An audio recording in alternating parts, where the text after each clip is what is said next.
Senhoras e senhores conselheiros, senhor procurador, hoje aqui presente para acompanhar a nossa sessão, o doutor Márcio Generoso, seja muito bem-vindo.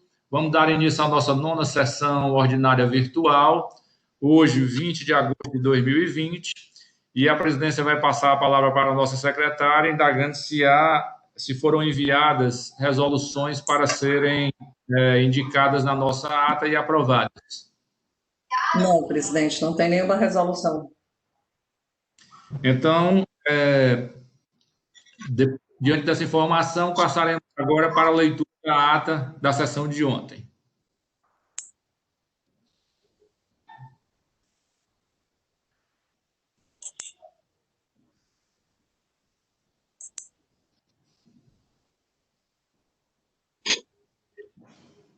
Ata da oitava sessão ordinária virtual da terceira Câmara.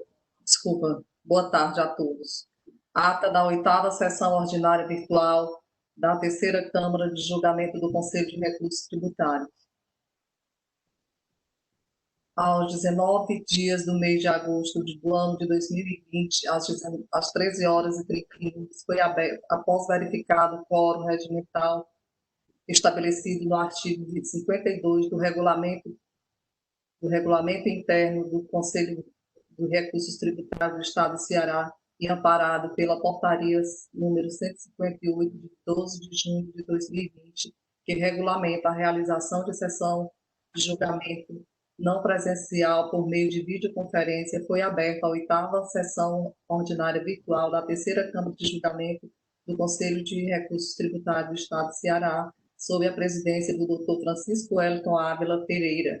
Presentes à sessão, os conselheiros Alexandre Mendes de Souza, Felipe Augusto Araújo Muniz, Micael Pinheiro de Oliveira, Lúcio Flávio Alves, Ricardo Ferreira Valente e Tereza Helena Carvalho Rebouças Porto. Também presente o representante da Procuradoria-Geral do Estado, doutor André Gustavo Carreiro Pereira. Presente ainda secretariando os trabalhos da Câmara, a senhora Ana Maria Ribeiro. Iniciada a sessão, o senhor presidente indagou aos conselheiros se estes receberam as resoluções enviadas pela secretária para apreciação e se há necessidade de correção. Não havendo nenhuma observação por parte dos conselheiros, a resolução do seguinte processo: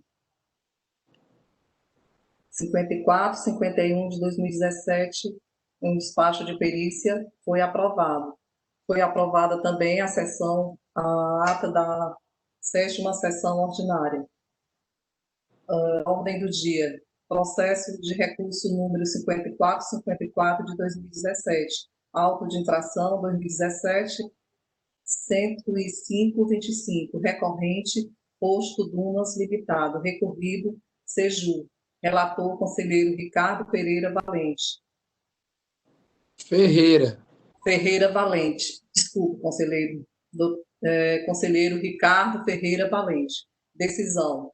Por ocasião do debate, o senhor presidente, na forma regimental, concedeu vistas ao conselheiro Lúcio Flávio Alves, o qual solicitou a fim de proceder análise mais detalhada e para melhor fundamentar seu entendimento sobre a matéria em questão. O processo de recurso 5455 de 2017, auto de infração 2017-105-23, recorrente a empresa Posto Dunas, e o recorrido foi a Seju, da relatora conselheira Tereza Helena Carvalho Rebouças Porto, tem a mesma decisão do primeiro, presidente. Certo? Pedido de vistas. Processo de recurso número 5456, auto de infração 2017-105-18. Recorrente, Posto Dunas Limitado, recorrido Seju. Relator, conselheiro Alexandre Mendes de Souza. Decisão. A terceira Câmara de Julgamento do Conselho de Recursos Tributários resolve, por unanimidade de votos, conhecer do recurso ordinário e tomar as seguintes deliberações. 1. Quanto à alegação de ocorrência de visível na aplicação da penalidade, visto que a recorrente está sendo acusada de dupla responsabilidade pela prática de um mesmo fato em um mesmo período, o auto de infração 2014-050-65, lavrado em razão de dados divergentes na escrituração fiscal, EFD, e a leitura de memória fiscal, e o auto de infração 2017-105-18, no qual se acusa da ausência de escrituração das notas fiscais de aquisição, na EFD, e ambos referentes ao exercício de 2013. Mesma acusação, omissão de dados na EFD.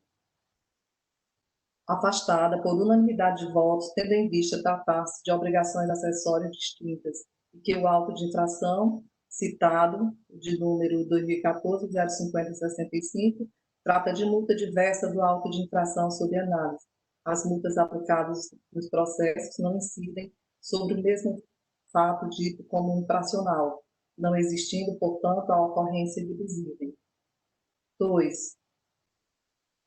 Com relação à preliminar de nulidade por falta de clareza e precisão na capitulação legal, ferindo o artigo 33, inciso 14 do decreto número 25.468 de 99, afastada por unanimidade de votos em razão de que tanto na peça acusatória quanto nas informações complementares, o agente fiscal indicou os dispositivos legais infringidos. 3. Quanto ao pedido de perícia formulado pela parte, foi indeferido por unanimidade de votos, com fundamento no artigo 97 da Lei nº 15.614 de 2014, uma vez que o contribuinte o requeriu de forma genérica. 4.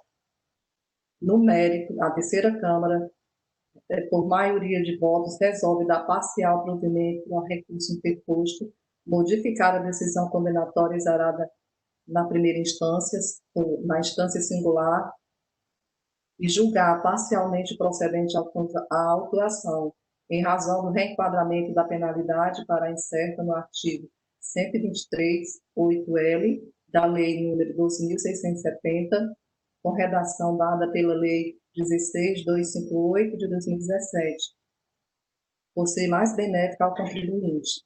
Tudo nos termos do voto do conselheiro relator, de acordo com o parecer da Assessoria Processual Tributária.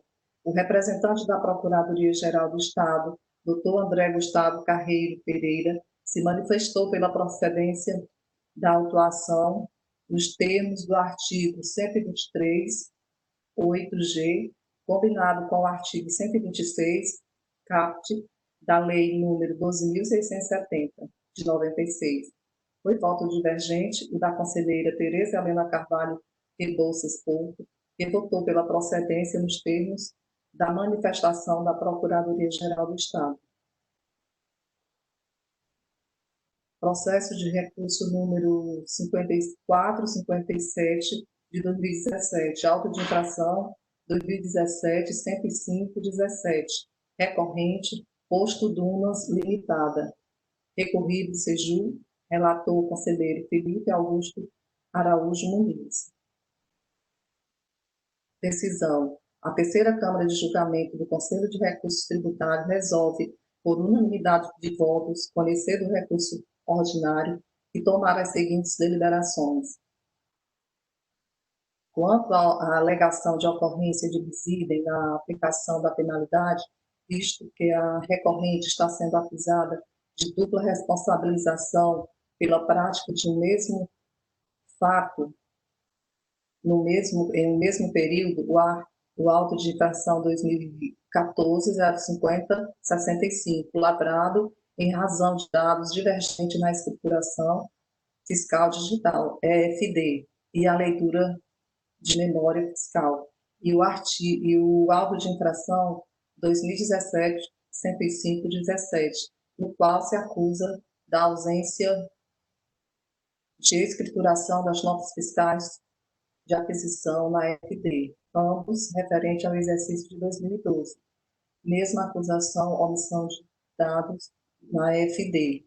afastada por unanimidade de votos, tendo em vista tratar-se de obrigação acessória distintas, e que no auto de infração citado, de número 2014-05065, trata-se de multa diversa do auto de infração sob análise. As multas aplicadas nos processos não incidem sobre o mesmo fato, tido como infracional, não existindo, portanto, a ocorrência de visível. 2.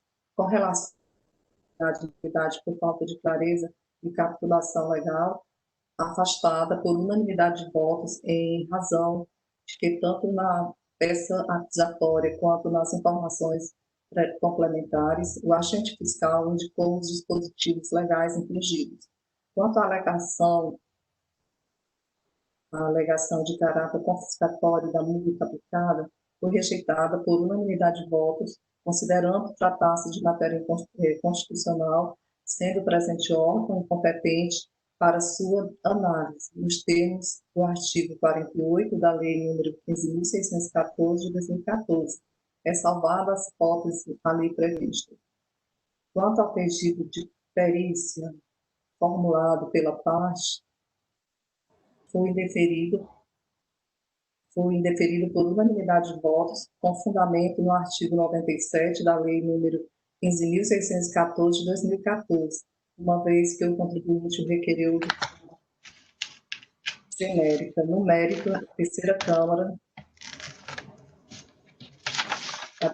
Câmara, por unanimidade de voto, resolve negar provimento ao recurso interposto e confirmar a decisão condenatória exarada na primeira instância, nos termos do voto do conselheiro relator, de acordo com o parecer da assessoria processual tributária.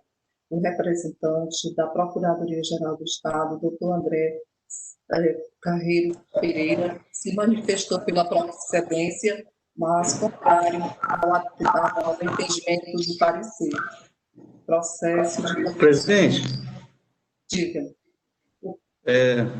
Aninha, enfim, a gente não entrou nessas questões todas, não. A gente se ateve à discussão que estava no recurso, que foi somente a questão do bis in idem. Mas, enfim... Certo. Não, acho que tira. A gente tira isso aqui. Eu acho que não tem necessidade de constar isso tudo, não, porque isso daí Certo. era matéria da impugnação que nós nem chegamos a discutir, né? Certo. Sido mencionado pelo procurador alguns pontos nesse sentido aí. Tá bom. Doutor Felipe. Já que o doutor Felipe colocou a questão, né, eu queria também fazer a referência seguinte, que o AI, que ele faz referência ao modelo, esse 2017, né, ele é referente a 2013, ele é outro processo também. O doutor Felipe é 2012, por isso que não houve o bis in idem, né? O doutor Felipe, se me recorda, a informação era entrada e saída, né? A falta de informação de registro era entrada e saída. Se realmente fosse o mesmo exercício, 2013, ia ocorrer o bis in idem. Só que o auto do doutor Felipe é 2012, por isso que não ocorreu. Então, acho que tem que fazer... Antes de 2013, não. E o doutor Alexandre, que era 2013, mas era entrada, por isso também não ocorreu, porque era entrada. E esse que ele traz como paradigma aqui era a saída, era da falta de emissão do cupom fiscal no SCF. É isso, senhor presidente. Conselheiro Felipe, tira o bis in idem.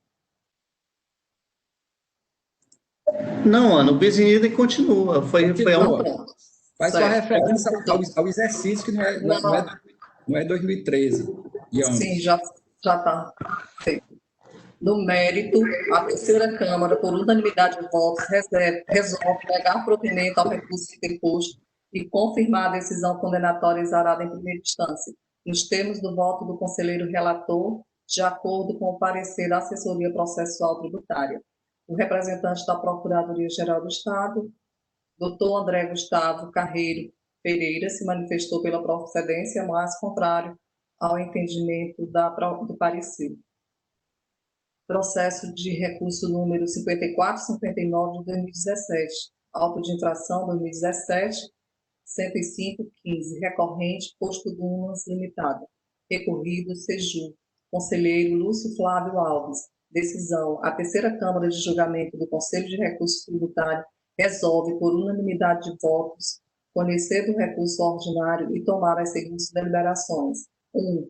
Quanto à alegação da recorrente de formalismo exacerbado e que agia de boa-fé, afastada por unanimidade de votos, com o argumento de que, em direito tributário, se aplica o princípio da responsabilidade objetiva, previsto no artigo 136 do CPM. 2.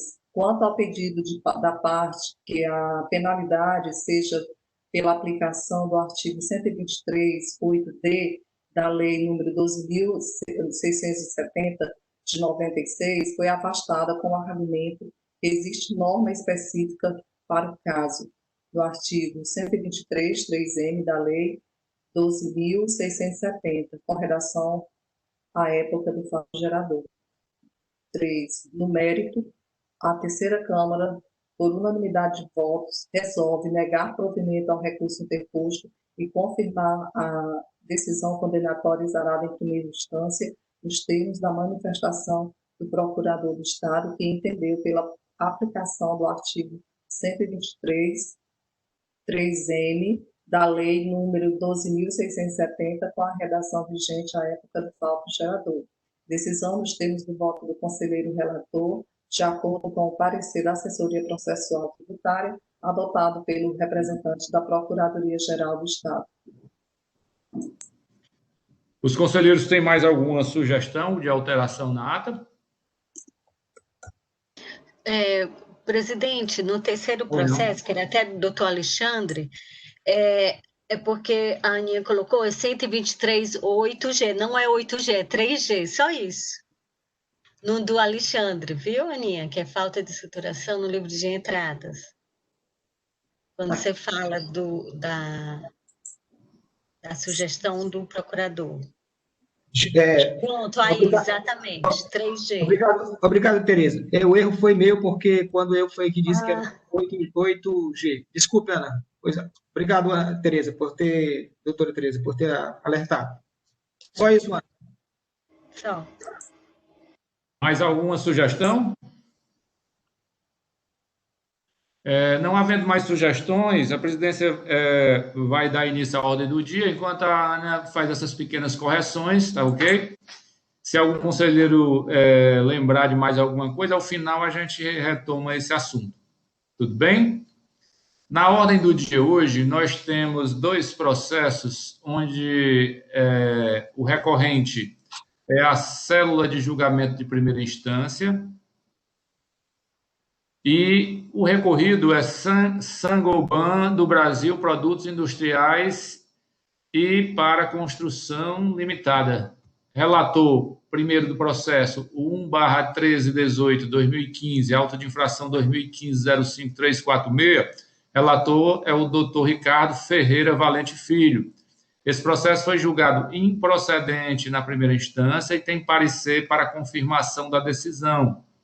O segundo processo da ordem do dia, da mesma recorrente, da mesmo recorrido, é o processo de 1/1320/2015, auto de infração 2015-05344, que tem como relator o doutor Felipe Augusto de Araújo Muniz, e também foi julgado improcedente na primeira instância e recebeu parecer para confirmação da improcedência. A presidência vai passar a palavra ao doutor Ricardo, ao final o doutor Felipe pode fazer a complementação do relato para verificarmos a possibilidade de julgarmos os 2 processos em conjunto, salvo se houver qualquer rejeição por parte da Procuradoria. Com a palavra, doutor Ricardo. Obrigado, presidente. Queria saudar a todos, saudar o nosso procurador, doutor André, saudar os nossos colegas conselheiros, nossa secretária, Ana, e o colega advogado que está aqui presente. Presidente, iniciando o relato, trata-se do processo número 1/1318/2015, auto de infração 1/2015-05346. Recorrente, Seju. Recorrido, Saint-Gobain do Brasil, Produtos Industriais e para Construções Limitada. Presidente, inicialmente, o auto de infração, ele versa... Só um minuto.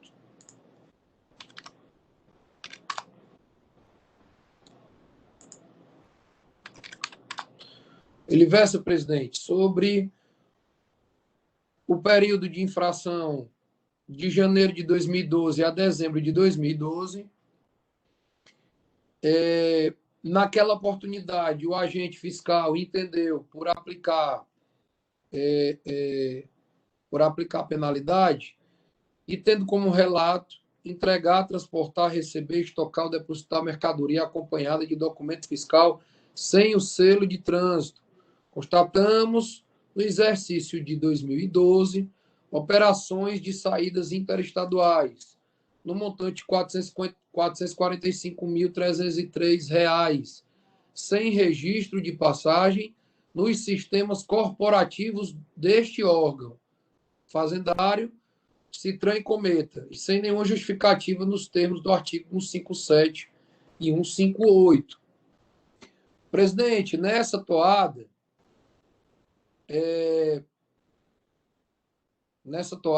o contribuinte apresenta impugnação ao auto de infração e, em sua impugnação, ele alega, em suma, os seguintes pontos: inexigibilidade do selo fiscal, revogação tácita da obrigação por norma jurídica superveniente. Também traz que, com a implantação da nota fiscal eletrônica, o selo fiscal passou a ser desnecessário, conforme preconiza o artigo 157, parágrafo 1º, do Decreto 27.629/2004. Também levanta que a exigibilidade é de obrigação dos transportadores. Traz o ponto, traz por último ponto, que se tornou definitivamente inaplicável a exigência do selo de trânsito para os contribuintes que transmitem a nota fiscal eletrônica ao fisco estadual previamente por meio eletrônico. Lembro, presidente, que essa questão da extinção do selo, ela está preconizada lá no afastamento dessa penalidade pela 16.258/2017. Nesses termos, presidente, houve o julgamento de primeiro grau na data de 28 de fevereiro de 2018, ou seja, já na vigência da Lei 16.258/2017, entendendo o primeiro grau pela extinção do processo, mediante não ter interesse processual, não existia interesse processual do Estado nessa situação, haja vista que na 16.258/2017 essa penalidade ela foi afastada.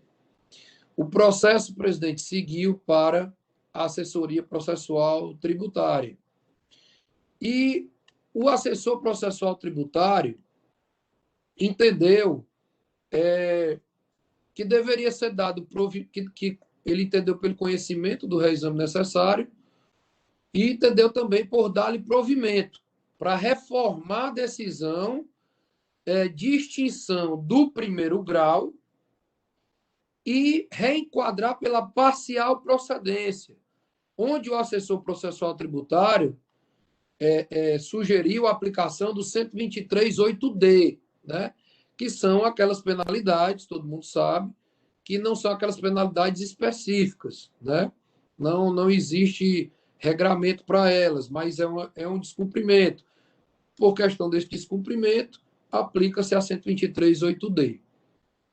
O processo seguiu, presidente, para a terceira Câmara, o qual, na oportunidade, eu me encontrava presente na sessão.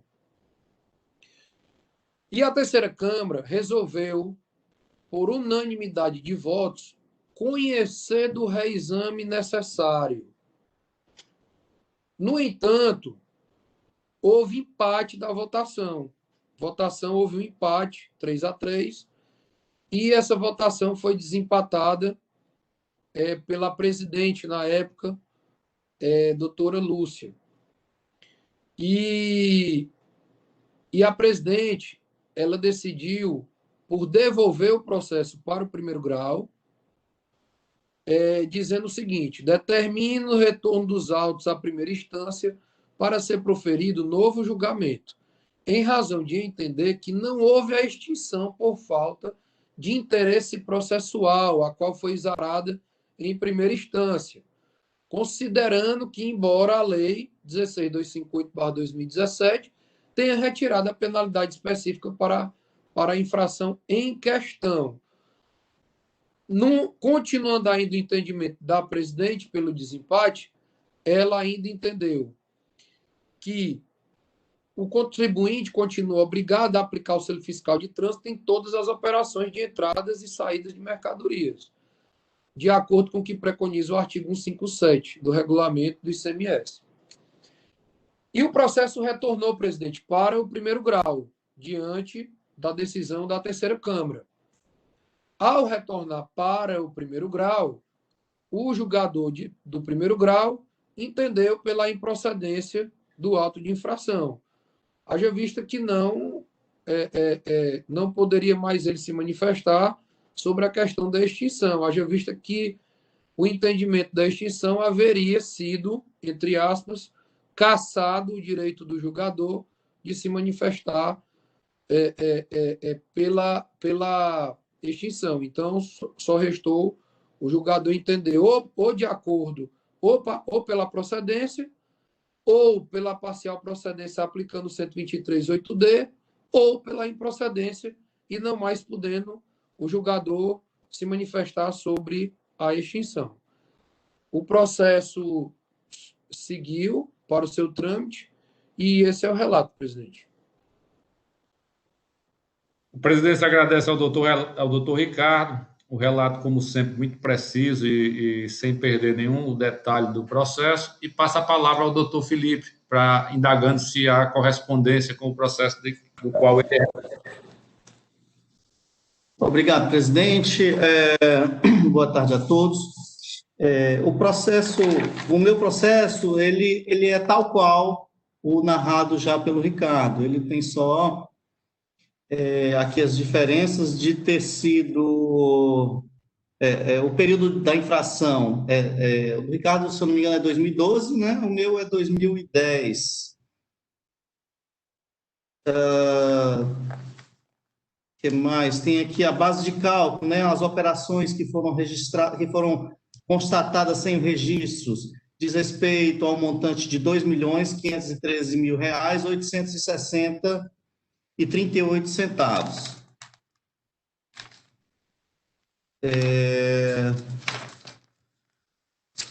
Basicamente isso. Nos demais pontos, tudo bem semelhante. O relato do doutor Felipe ficou simplificado, né? Dado aí o nível de detalhes que o doutor Ricardo utilizou. Acredito que não há prejuízo em ser julgado em conjunto, não, presidente. Ok. Então, a presidência agora de plano vai passar a palavra ao senhor procurador para que se manifestem ambos os processos. Com a palavra, o doutor André. Obrigado, presidente. Boa tarde a todos, secretária, senhores e senhoras conselheiros, advogado presente. Como foi muito bem relatado, inclusive tendo sido feito o relato de todo o item processual, são processos que já estiveram sob análise da terceira Câmara, foram julgados e retornaram à primeira instância para novo julgamento. E o que temos aqui são 2 exames necessários das decisões de primeira instância de improcedência dos autos de infração, cuja acusação fiscal inicial era falta de aposição de selo fiscal de trânsito em operações de saída interestadual. O primeiro auto referente ao exercício de 2012 e o segundo auto referente ao exercício de 2010, nos quais foram aplicadas a multa, havia inicialmente sugerido a aplicação da multa específica previsto no artigo 123, 3M. E após o retorno de primeira instância, o julgador, de maneira bastante fundamentada e objetiva, reconheceu de fato que, à época do lançamento, existia a obrigação tributária, mas que posteriormente, por alteração no decreto 24.569, decorrente do decreto 882 de 2018, deixou de existir a obrigação, o que ensejaria a aplicação do artigo 106, inciso 2, a linha C do CTN, uma vez que não há mais a obrigação tributária. E, de fato, é uma questão que já é bem corriqueira aqui no âmbito contencioso, né? Essa obrigação para as operações de saída estavam previstas no artigo 157 do regulamento do ICMS. As autuações ocorreram em 2015 e 2015, as duas, então, à época existia essa obrigação de fato, mas por conta dessa alteração superveniente da legislação, não há realmente o que se cogitar da manutenção do lançamento, devendo, por uma vez que deixou de existir o ato fracional, deve sim ser confirmada a decisão de primeira instância pela aplicação retroativa nos termos do artigo 100, inciso 2, a linha B do CTN, devendo ser confirmada a decisão de primeira instância e, portanto, conhecido e negado o provimento ao reexame necessário. É isso, presidente. A presidência agradece ao doutor André e vai passar a palavra agora ao doutor Márcio Generoso para saber se ele deseja fazer alguma colocação em relação aos processos, né, do qual ele é representante. Boa tarde, senhor presidente. Boa tarde, demais julgadores, senhor procurador. Bom, eu creio que qualquer ponderação que eu vá fazer agora seja desnecessária, até porque tanto o relato quanto a manifestação do senhor procurador são pela desobrigatoriedade de aposição do selo nessas operações interestaduais por força da alteração legislativa. Então, qualquer manifestação de minha parte seria uma redundância e eu quero economizar até o tempo dos senhores. Agradeço a oportunidade e me coloco à disposição caso precise de algum esclarecimento relacionado ao tema. A presidência agradece ao doutor Márcio. Foi mais por uma questão mesmo formal. A matéria a matéria pacificada, matéria simples, e agora passa o processo para a discussão dos conselheiros. Sim. Presidente? Foi, não? Posso manifestar? Pode, doutor Ricardo, à vontade. Presidente, é uma situação um pouco tranquila, mas ao mesmo tempo que exige uma atenção. Tal qual a gente se manifestou naquela época, era logicamente outra oportunidade, era outra composição de Câmara, mas existem entendimentos, presidente, dentro dessa questão do 123 3M, que é de acordo com o 123 3G, o 123 8L, por aí vai, aqueles entendimentos que cada conselheiro tem o seu entendimento, cada um com sua visão, cada um com sua metodologia de aplicação de cada uma delas. Mas, realmente, eu entendo, presidente, que não há interesse do Estado em aplicar qualquer tipo de penalidade dentro de toda aquela sistemática que eu já defendo pela exclusão da penalidade, que existia uma penalidade específica e que essa penalidade específica deixou de existir. Eu entendo que não cabe da aplicação do 123.8D nessa questão, porque o 123.8D ele já existia antes da 16.258 e ele permaneceu. Como existia a aplicação do 123 3M, que foi retirado com o advento da 16.258/2017. Então, presidente, não seria salutar da minha parte concordar com esse julgamento do primeiro grau pela improcedência do auto de infração. E eu realmente entendo que nós estamos diante de um caso de extinção realmente. Então, de acordo com o que, inclusive, eu decidi, juntamente com a Câmara, e fui voto vencido na Câmara sobre a questão da extinção, na composição passada, e por voto de desempate da presidente, esse processo voltou para o primeiro grau, Eu continuo entendendo, presidente, por conhecer do reexame necessário, mas eu entendo sim pela extinção processual por falta de interesse do Estado, de agir do Estado. Então, eu já adianto meu entendimento, presidente, e queria também ouvir os outros colegas conselheiros sobre essa questão. Obrigado, presidente. Senhor presidente, Doutor Lúcio. o André está querendo falar aí. Aí está sem som, doutor André. Casos específicos, vocês estão me ouvindo? Agora sim.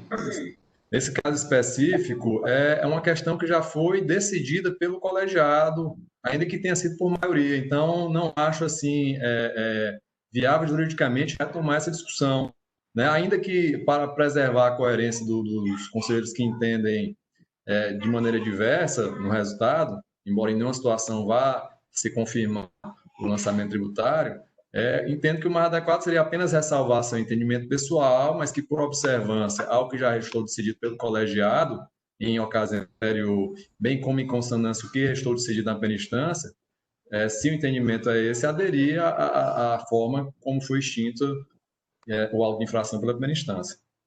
Presidente, só para contrapor o doutor André, presidente, eu entendo, e o doutor André com certeza entende também, que no âmbito administrativo tributário não há matéria julgada, presidente. Não há coisa julgada aqui, a gente não está tratando de coisa julgada. O processo foi para o primeiro grau, foi decidido pelo julgador de primeiro grau e ele retorna para o segundo grau. E na instância administrativa, presidente, os conselheiros votam de acordo com o processo como ele se encontra, não havendo qualquer tipo de balizamento por decisão do conselheiro. Então, este conselheiro pede a manifestação dos outros colegas conselheiros e entendo, presidente, contrapõe totalmente o entendimento da Procuradoria nesse sentido, de que essa Câmara pode sim decidir sobre qualquer questão processual, inclusive de ofício. Caso Vossa Excelência, presidente, não entenda dessa forma, eu entendo e já quero deixar na ata registrado que, de ofício, o meu voto é pela extinção por falta de interesse do Estado. Obrigado, presidente. Ouviu o doutor Lúcio? Presidente, procurador, doutor André, os conselheiros, doutor Márcio, secretário. Presidente, essa matéria já foi objeto de discussão, né, tanto nessa composição como na composição passada, na Câmara Superior, e com essas duas situações, questão do processo já vindo pela extinção, apenas para confirmar, e ele vindo pela improcedência ou para modificar pela extinção. Eu queria colocar o meu ponto de vista, desde quando foi feita a alteração, né, na Lei 12.670, do artigo 123, 3M, meu entendimento é que, pela formação que foi feita, a estrutura que foi feita da regra matriz da penalidade, que é a infração e a penalidade, e que a modificação foi feita da infração, né, já dá o entendimento de que realmente o Estado não tinha mais interesse de exigir do contribuinte, né, a selagem no fiscal de saída. Apesar de quem defende o contrário, dizer que o artigo 157 estava em vigor ainda no decreto. Mas a redação da infração, por ser uma norma anticrítica, que pega dentro de todo o arcabouço da legislação material, ela dava a entender que aqui o legislador, né, colocou naquela situação, dizendo que aquela situação de saída, ele não existia mais, era a infração, aquela conduta. Né? Ele não colocou da penalidade embaixo dos 20%, não, ele colocou foi na própria infração. Então, esse era o meu entendimento, foi um entendimento que ganhou corpo e foi vitorioso na Câmara Superior e também nessa composição. O que eu trago de diferente aqui, o doutor André coloca aqui, é a questão da compulsão passada, ter analisado esse processo, e por voto de desempate da presidência, não ter acatado a extinção e ter retornado para novo julgamento. Né? Não no sentido que o doutor Ricardo colocou do julgamento ser pela parcial, mas apenas indicando, eu li a resolução indicando que poderia existir a questão da obrigação do 157 e poderia levar ao artigo 123, 8D, que é aquela norma geral que o procurador, não o doutor André, mas o procurador da quarta Câmara, né, chamava de soldado de reserva, pode ser aplicado em qualquer situação desde que não esteja nenhuma situação específica. Mas eu entendo que esse processo voltou, é uma nova composição, né? E eu entendo, como o doutor Ricardo, a todo respeito ao doutor André, que pode ser analisada essa questão com todos os seus parâmetros, do qual eu me sinto, né, confortável para julgar, entender pela extinção do processo, porque essa foi a decisão que já foi adotada pela Câmara Superior, o órgão máximo desse contencioso. Então, senhor presidente, com todo respeito a quem entender de forma diversa, meu entendimento é que pela extinção, que a extinção precede ao mérito da questão, né? Então, com o entendimento que eu coloquei anteriormente, entendendo que o que mudou foi a conduta, o que foi excluído foi a conduta, não foi penalidade, foi a conduta em si, antijurídica. Então, eu entendo que realmente ocorreu uma revogação expressa, e tanto que foi confirmado depois pelo decreto. Essa era a intenção da administração tributária, ou a intenção do próprio legislador, que depois foi confirmada. O decreto confirmando que realmente na operação de saída não exige o selo fiscal de trânsito. Então, esse é meu entendimento e acompanho o doutor Ricardo, com todo respeito à Procuradoria, que entender a diferença, presidente. Em discussão. Presidente. Opa. Alexandre, boa tarde mais uma vez a todos. Nós já voltamos, já decidimos o processo de ser do fiscal de trânsito na saída nessa composição. E o meu voto foi pela improcedência da acusação do auto de infração. Eu vou manter, senhor presidente, o meu entendimento pela improcedência que já foi firmado em outros julgamentos. Presidente? Doutora Tereza. Pronto, boa tarde a todos. Só uma dúvida, Lúcio, é porque esse processo ele voltou porque a terceira Câmara não aceitou a extinção. Eu também sou pela extinção, só que aqui no caso esse processo voltou à primeira instância, né?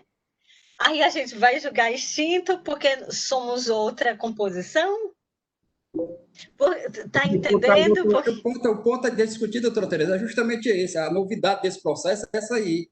Se a composição atual, se ela, apesar da composição anterior não ter acatado a extinção, se essa composição tem autonomia para decidir o livre convencimento, de acordo com o seu livre convencimento, ou vai ficar atrelada à decisão anterior. Esse é realmente o ponto diferencial desse processo, é esse. Mas eu acompanho a posição do doutor Ricardo, que eu entendo que deve ser analisada, e a composição tem autonomia, sim, soberania de votar, o entendimento que ela, nesse momento, os formadores dessa composição, com o seu livre convencimento, ia entender que a matéria pode ser votada de outra maneira.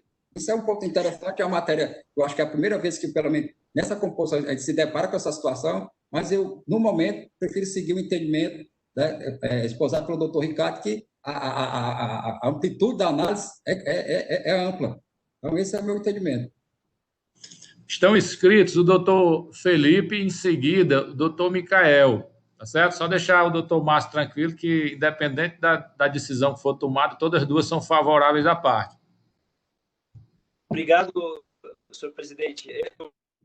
Uma intervenção nesse momento, mas eu acho interessante a discussão e acredito que o doutor André, tal como eu, tenha uma interpretação relacionada à inclusão da matéria no curso do processo de mas é uma discussão que eu entendo muito pertinente. Eu creio que a Câmara, na decisão soberana, será interessante o voto e eu estou bem interessado em acompanhar essa decisão. Vai ser interessante o voto. Doutor Felipe. Presidente, apenas ratificando o meu entendimento já exposto em outras oportunidades, eu entendo que não se trata aqui de uma questão processual. A meu ver, não se discute aqui interesse, né? Motivo pelo a infração ela é ex lege, motivo pelo qual eu entendo e vou manter meu entendimento pela improcedência, assim como entende a Procuradoria. Doutor Micael. Presidente, boa tarde. Renovar os votos de boa tarde a todos, novos conselheiros, ao novo procurador, a minha.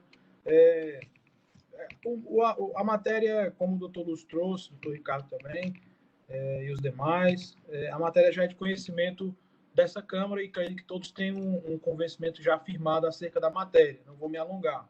Mas eu só percebo, só gostaria de pontuar, que existem dois pontos básicos aqui na discussão, né? O primeiro, como o doutor Lúcio trouxe de forma bem sucinta, O primeiro é se a Câmara entende pela extinção ou pela improcedência do auto. E depois, se ela poderia fazê-lo tendo em vista a ata da sessão anterior que aconteceu na Câmara.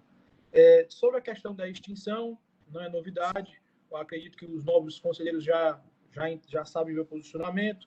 O objetivo do processo administrativo tributário é perseguir um crédito tributário, seja esse crédito oriundo de uma obrigação principal ou de uma obrigação acessória, aqui é derivado de uma penalidade. Então, quando essa penalidade deixa de existir, o objeto do processo administrativo tributário se perde. Perdendo o objeto, né, eu acredito que falta interesse do Estado de agir, né, no processo. Então, é por esses motivos que eu entendo pela extinção e não pela improcedência. Procedência é essa quando o crédito, quando a norma existe, o contribuinte informa que, de alguma maneira, dentro do processo, que ele conseguiu adimplir aquela obrigação, seja ela principal ou acessória, aí o processo vai pela improcedência. Mas aqui, como o doutor Lúcio também trouxe, é uma norma que deixa de existir e o objeto do crédito tributário que antes existia agora não tem mais. Por isso que eu entendo pelo caso de extinção. No que tange ao segundo ponto, que é sobre a possibilidade desse conselho se manifestar ou não acerca da extinção ou da improcedência, eu não acredito que ela traz caráter vinculatório. Até porque, no momento em que a Câmara envia o processo para a primeira instância, para novo julgamento, e aí o processo retorna para a segunda instância, né? Se nós estivéssemos aqui somente para convalidar aquilo que aconteceu, a primeira instância também deveria ser assim, e não é. A primeira instância é livre, né? Quando a segunda instância não convalida e o processo retorna para novo julgamento, ela também é livre para dar o seu veredito. Assim como a segunda instância também o é quando dá nova oportunidade. Então, eu acredito que, sobre esses dois aspectos, presidente, esse é o meu entendimento. É um processo bem interessante. Será que a Câmara poderia, se a Câmara tivesse rejeitado uma nulidade e devolvido o processo para a primeira instância, será que ela poderia decretar a mesma nulidade na sessão posterior? Será que a Câmara pode adotar uma decisão pela qual ela já se postou rejeitando, mas a presidência ouviu os conselheiros até tomar uma decisão? Presidente, o processo administrativo, presidente, ele não possui qualquer regramento do processo judicial. O trâmite do processo administrativo, ele alberga vários entendimentos diferentes do processo judicial. Por exemplo, quando estamos no âmbito administrativo, o contribuinte não levou um argumento na sua impugnação, nem levou no seu recurso, ele pode levar na sua sustentação oral. Não há matéria, pré-questionamento de matéria, presidente, em âmbito administrativo. Em âmbito administrativo não se faz coisa julgada. O processo retornou, ele volta para o entendimento a nível zero. O conselheiro, ele tem, diante da lei do CONAT, toda a autonomia para poder decidir sobre questões que, inclusive, não estão nos autos, como são as questões de ordem pública, como são as questões contidas no artigo 150, parágrafo 4º do CTN, e várias outras questões. Então, a Câmara não há nenhum problema, e é o correto. Não é que há problema, é o correto. Chegou à Câmara, o julgador ele pode julgar. Não tem balizamento, não tem entendimento e nem tem limite para o julgado do conselheiro. Logicamente que dentro dos ditames legais, logicamente, e dentro do ordenamento jurídico que a matéria guarnece, respeitando a legislação estadual. Mas não há nenhum tipo de parametrização, de balizamento, para que o conselheiro possa julgar, não possa julgar diferente do que julgou a composição. O processo foi para o segundo grau. Ele desceu para o primeiro. O primeiro julgou. voltou para o segundo. Uma nova composição. Todo mundo aqui pode votar de ofício, da maneira que achar que deve e da maneira que a consciência permitir, buscando sempre a justiça fiscal, presidente. Esse é o meu entendimento, presidente, salvo o melhor juízo, e é o entendimento, na minha opinião, logicamente, eu estou contrapondo, eu acho que é a opinião mais correta. A presidência vai colocar os processos para serem votados em separado, porque o doutor Felipe tem um entendimento diferente do doutor Ricardo, tá certo? E a única razão da presidência admitir essa discussão é porque as duas decisões favorecem ao contribuinte. Se trouxesse qualquer prejuízo, a discussão, a presidência já teria até encerrado. Então, se não tiver mais nenhuma manifestação, a presidência vai colocar em votação primeiro o processo do doutor Ricardo.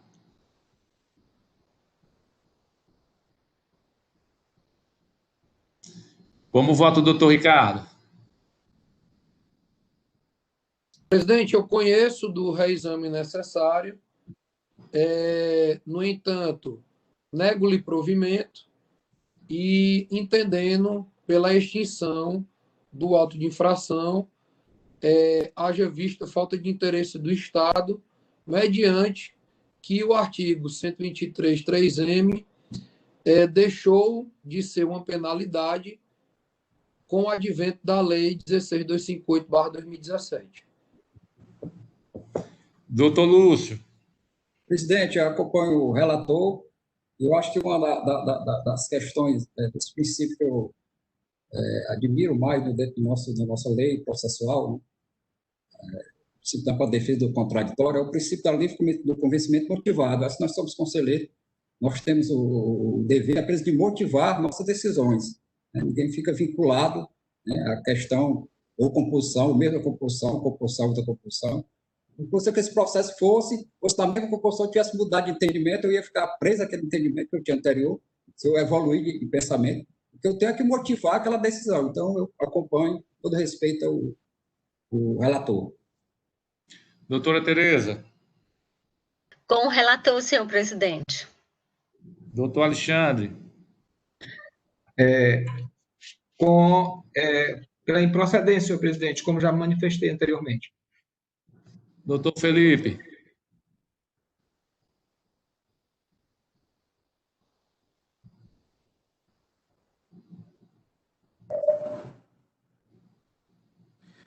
Presidente, eu vou acompanhar a divergência. E doutor Micael. Com o relator, presidente. Então, por maioria de votos, a terceira Câmara de Julgamento resolve conhecer do recurso interposto, né? Negar-lhe provimento para julgar extinto o presente processo nos termos do voto do conselheiro relator, contrário ao parecer da assessoria processual tributária e contrário à manifestação do excelentíssimo senhor procurador. Ok? Agora, no processo do doutor Felipe, a gente pode tomar a mesma votação? Alguém vai mudar o voto? Não? Só que no caso do doutor Felipe, a presidência vai designar o conselheiro doutor Micael para lavrar a resolução por ter proferido o primeiro voto discordante e vencedor. Ok? A presidência agradece ao doutor Márcio errada. Oi, não? Eu acabei tendo um problema aqui no meu áudio, no meu vídeo aqui, eu reconectei, eu não consegui acompanhar a parte final da votação. Permita-me pedir um esclarecimento. Em um dos casos que foi pelo... Isso, exatamente. O processo foi extinto. Ah, tá. E o doutor Felipe, o doutor Felipe tem a mesma decisão também, foi extinto. Ah, tá ok. Tá ok? Ambos os processos.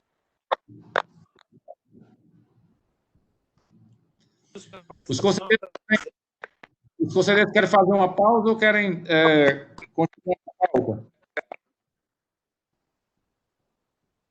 Vamos seguir, presidente. Eu acho que dá para... Conseguir? Na minha opinião, sim. Eu acho que dá para... Ok. Na ordem tendo uma microfoniazinha?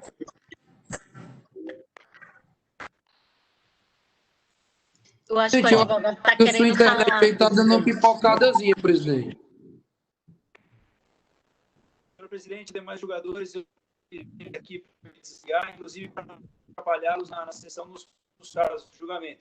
Agradeço a oportunidade e agradeço a todos aí pela paciência em me acolher. Um grande abraço a todos, um bom dia. Abraço, doutor Márcio. Presidente, agradece ao Márcio, desejo-lhe sucesso. Obrigado. Seguindo na nossa ordem do dia, nós temos o processo número 1/4077/2017, auto de infração 2017-04476, onde é recorrente Águia Distribuidora de Alimentos Limitada, recorrido célula de julgamento de primeira instância, relator, conselheiro, doutor Micael Pinheiro de Oliveira. Esse processo foi julgado procedente em primeira instância e tem um parecer do doutor Michel Gradivol pela parcial procedência. O processo seguinte, da relatoria do doutor Ricardo Valente, é o processo de número 1/4078/2017, auto de infração 2017-04469, tem o mesmo recorrente, Águia Distribuidora de Alimentos, e também o mesmo recorrido, célula de julgamento de primeira instância, as mesmas decisões, procedente em primeira instância e parecer pela parcial procedência. A presidência passa a palavra inicialmente ao doutor Micael e, posteriormente, o doutor Ricardo faz a complementação. Renovar os votos de boa tarde, presidente. Pedir um pouco de paciência com esse processo, porque ele é, apesar de simples, creio eu, ele é um pouquinho extenso. Auto de infração, onde tem contribuinte Águia Distribuidora de Alimentos Limitada. Relato da infração, falta de recolhimento do imposto, em todo ou em parte, inclusive o devido por substituição tributária, na forma e nos prazos regulamentares. A empresa em epígrafe descumpriu a legislação tributária, deixando de selar 11 notas fiscais de entrada interestaduais, sem o pagamento da substituição tributária devida, conforme informações complementares em anexo, notas fiscais com a planilha no valor de R$ 20.976,77. Então, trata-se de notas fiscais interestaduais sem a posição do selo de entrada. O processo é munido das aludidas notas fiscais, das 11 notas fiscais, e nas informações complementares, o auditor informa que solicitou ao laboratório fiscal um arquivo das notas fiscais destinadas à empresa que estava sendo fiscalizada. E foi realizada a auditoria, onde encontraram 11 notas interestaduais sem o devido recolhimento do imposto. Com base nas informações, elaboraram aí a relação das notas fiscais eletrônicas. E aí aplicaram os artigos da legislação vigente, com a penalidade no 123.1c, falta de recolhimento do imposto, no todo ou em parte, por substituição tributária, nos prazos regulamentares, não compreendidos na linha lei D e E. Multa de uma vez o valor do imposto. O contribuinte irresignado protocola defesa de impugnação com muitos pontos. Onde eu vou aqui, eu peço venha, presidente, para elencar os principais. Ele informa que desconhece grande parte das operações das notas fiscais que estão sendo alvo de fiscalização. Ele informa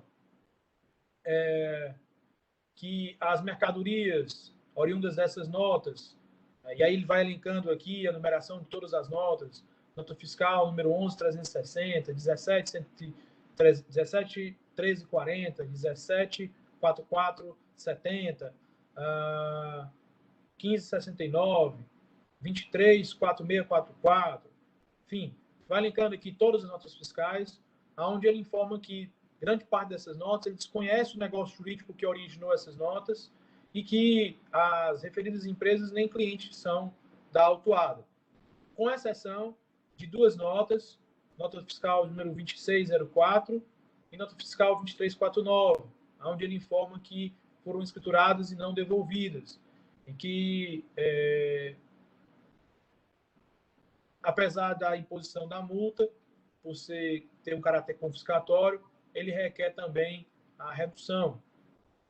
Então, portanto, ele pede que seja realizada uma perícia nos livros de registro de entrada e saídas da empresa para verificar que as notas fiscais, as 10 notas fiscais citadas, 11.360, 17.340, 174.470, 234.644, 241.964, 1569, 499, 32272, 32299 e 35570, não, ele desconhece.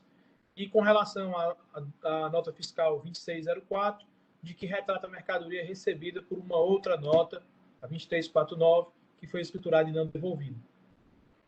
Então, ele requer que seja feita a perícia, pugna aí pela nulidade, né, do auto de infração e também pela improcedência, com a redução da aplicação de multa.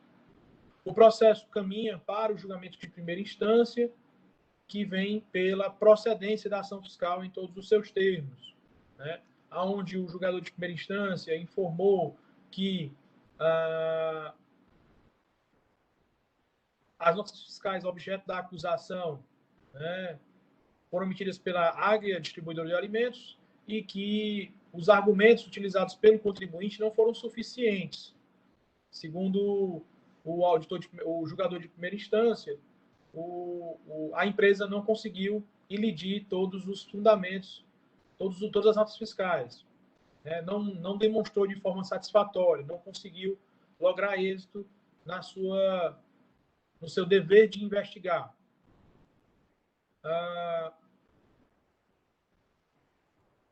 E com relação à solicitação de perícia, o julgador de primeira instância também afasta. O processo, então, o contribuinte protocola recurso ordinário, onde aduz preliminarmente a nulidade do auto de infração, onde informa a capitulação equivocada, falta de clareza na multa, falta de clareza na mensuração da multa, né?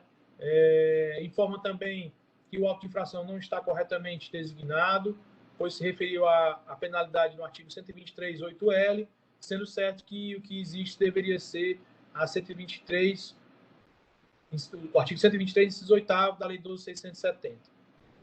E aí ele traz aí também ainda no seu recurso ordinário, requer uma redução de aplicação de multa, no percentual de 5%, ao invés de 1%, como diz a lei, né?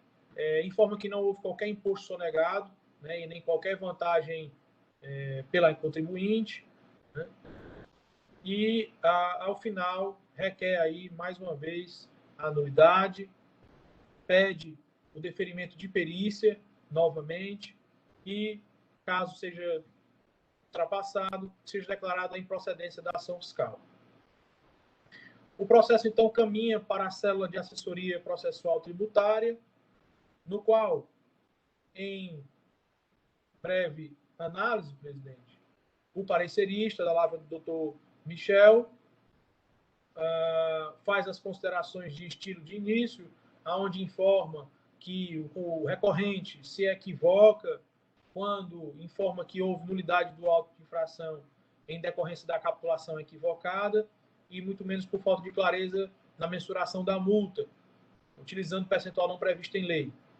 Informa que não existe razão ao recorrente, tendo em vista que o auto de infração foi aplicado, a multa no seu artigo 123.1c, como também não pode ter sido apontada a penalidade do 123.8L, o mesmo diploma legal, a qual estava vigente a data da ocorrência dos fatos geradores.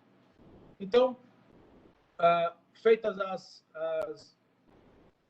rechaçadas as preliminares de nulidade, o assessor passa à análise de mérito do auto de infração, onde ele informa e faz uma análise nota a nota. Só voltando aí sobre a nulidade, presidente, o assessorista também rechaçou a questão do efeito confiscatório da multa, informando que o contencioso não pode ser palco de discussões constitucionais, conforme apregoa o artigo 48, parágrafo 2º da Lei 15.614 de 2014. Ao analisar as notas, o parecerista informa que nas notas de números 17, 13 e 40 e 174, 470, né, ele verificou que dessas notas, a segunda é uma operação de entrada no estabelecimento da própria emitente do documento fiscal e desfaz uma operação de saída da primeira nota fiscal. Portanto, inclusive, deve ser retirada do quadro e do auto de infração que perfaz aí o valor do montante do auto. Então, ele já exclui essas duas notas. Com relação à nota 241.964, também é uma operação de entrada no estabelecimento, portanto, do próprio emitente do documento fiscal, né? Apesar dos mesmos produtos e com a nota fiscal eletrônica da 234.644, faz referência a um documento fiscal diverso deste último. Assim, não podem os dois documentos serem excluídos da relação número 11, mas apenas o 241.964, por ser de entrada em estabelecimento de fora do estado do Ceará. Analisando a nota fiscal 499.2604, que também são referentes a operações de entrada em estabelecimentos fora do estado do Ceará, também devem ser excluídas da lista. E, portanto, após a exclusão de todas essas notas, o parecerista entende que o valor de ICMS substituição tributária não recolhido diminui num valor originário de R$ 20.976,77 para R$ 724,72, após a dedução das notas fiscais visualizadas por ele. Nesse sentido, a assessoria opina pelo conhecimento do recurso ordinário para dar-lhe parcial provimento e reformar o julgamento de primeira instância para parcial procedência do auto de infração. Eu pedi um pouco de paciência no relato, presidente, justamente por isso, porque o parecerista trouxe uma análise esmiuçada, nota a nota, do auto de infração, que realmente só são 11 notas, e o parecerista analisou todas elas. Então, eu fiz questão de citar pormenorizadamente o parecer para tentar deixar a situação mais clara possível para os meus colegas conselheiros. O processo, então, caminha para a Procuradoria, que referendo o parecer, e esse é o relato, presidente. A presidência agradece ao doutor Micael. Esse é um dos tipos de processos que a matéria não é complexa, mas devido aos argumentos trazidos pela parte, a gente precisa ter um pouco de paciência na hora de tratar cada argumento. E passo a palavra agora ao doutor Ricardo para que possa contribuir. Presidente, só uma questão de ordem, pelos mesmos motivos já expressos aí pelo relator, doutor Micael, e por se tratarem de matérias distintas, apesar de haver semelhança entre os recursos, principalmente, a Procuradoria entende que o mais adequado, até para permitir o nosso trabalho, bem como da secretária, que a gente faça esse julgamento em separado e se aproveite no que for comum nas discussões e deliberações do processo seguinte. Ok, doutor André. A presidência sempre tem, assim, tido essa compreensão, né, de que esse tratamento conjunto só deve ser adotado quando a gente tiver plena convergência da matéria. Então, eu já passo a palavra ao doutor André para fazermos o julgamento em separado. Obrigado, presidente. Renovando o cumprimento a todos. Como foi bem relatada de maneira minuciosa pelo conselheiro Micael, trata-se de um recurso ordinário contra a decisão de primeira instância que julgou procedente o auto de infração, auto esse motivado na falta de recolhimento de ICMS e substituição tributária nas entradas, conforme previsto nos decretos 24.569, 97, 29, 562 de 2008, no período de 2012, de janeiro de 2012 a dezembro de 2013. E conforme foi apurado pelo agente fiscal, esse lançamento ele diz respeito a 11 notas fiscais eletrônicas, as quais acompanham a autuação, bem como a relação, fazendo a devida apuração da base de cálculo do lançamento. Como foi bem destacado no julgamento de primeira instância, o contribuinte atua no comércio varejista de produtos alimentícios geral, adquire mercadoria em operações estaduais sujeitas à substituição tributária no regime de substituição tributária, conforme previsto nos artigos 18, parágrafo 4º da Lei 12.670/96, bem como na Lei 14.237 de 2008, que instituiu a sistemática de carga líquida.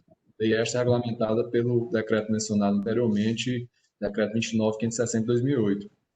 E já destaco de início que o recurso do contribuinte ele é muito genérico, ele não ataca especificamente os fundamentos da decisão de primeira instância, por outro lado, reproduz parte dos fundamentos da impugnação, em muitas passagens ele é desconexo com os fatos e normas relacionados ao lançamento.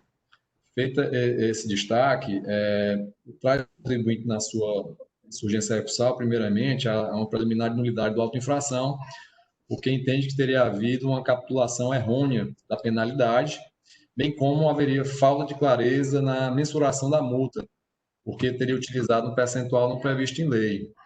E, no entanto, não há como ser acolhida, na verdade, não houve a capitulação errônea da penalidade, pois o lançamento decorre precisamente da falta de recolhimento do ICMS-ST nas entradas, tendo sido adequada à indicação da penalidade do artigo 123, inciso 1, a linha C da Lei 2.170.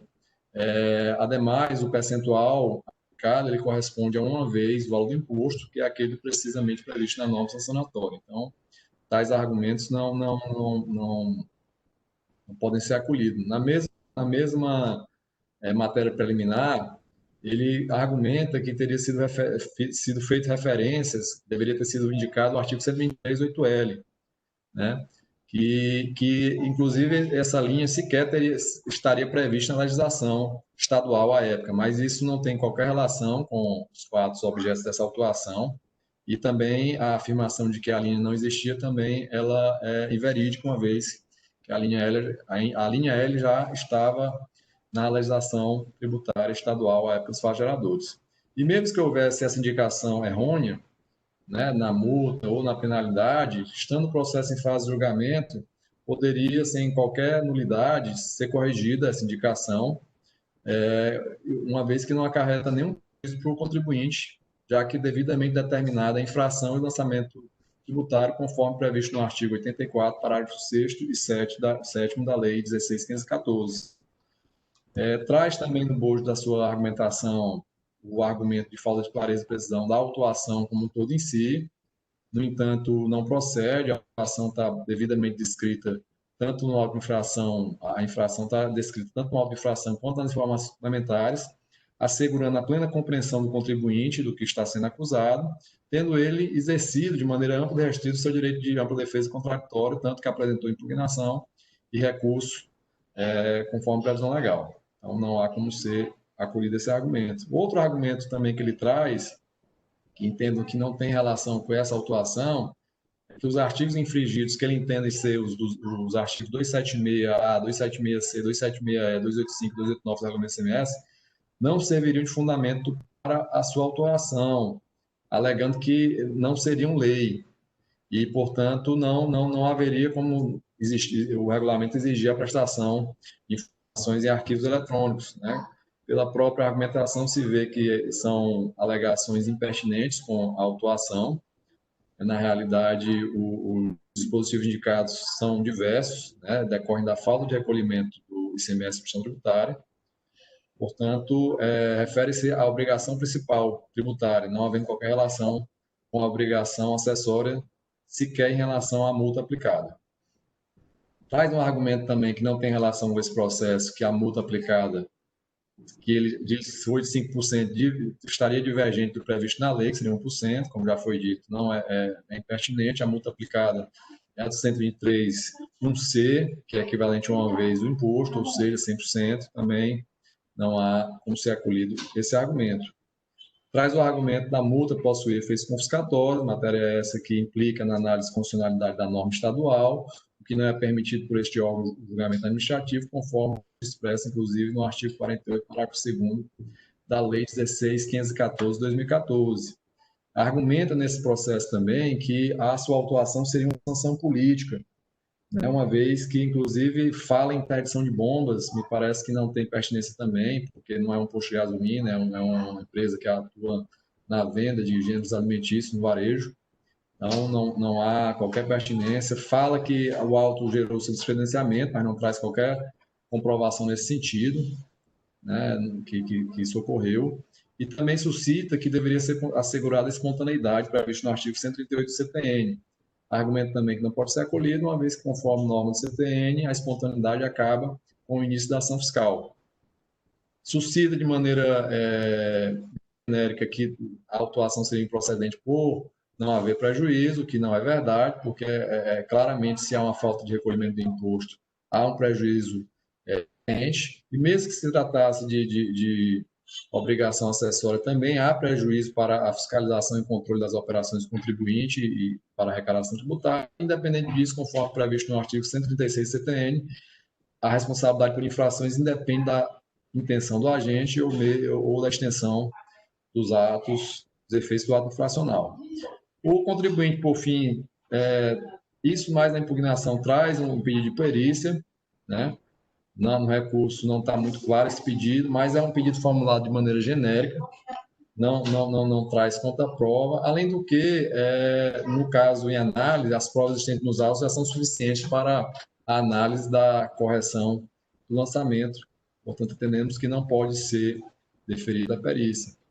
E entrando no mérito, que não é abordado no recurso do contribuinte, mas de fato ele traz essas questões na sua impugnação, ele traz uma série de questionamentos acerca dos documentos fiscais e das operações que elas representam, que foi muito bem examinado. Todos esses pontos anteriores foram muito bem analisados pela parecer da Associação Tributária, e nesse ponto específico, ele fez a análise individualizada de cada nota fiscal, são apenas 11 notas fiscais, então é uma análise bem viável de se fazer, até mesmo aqui em sessão.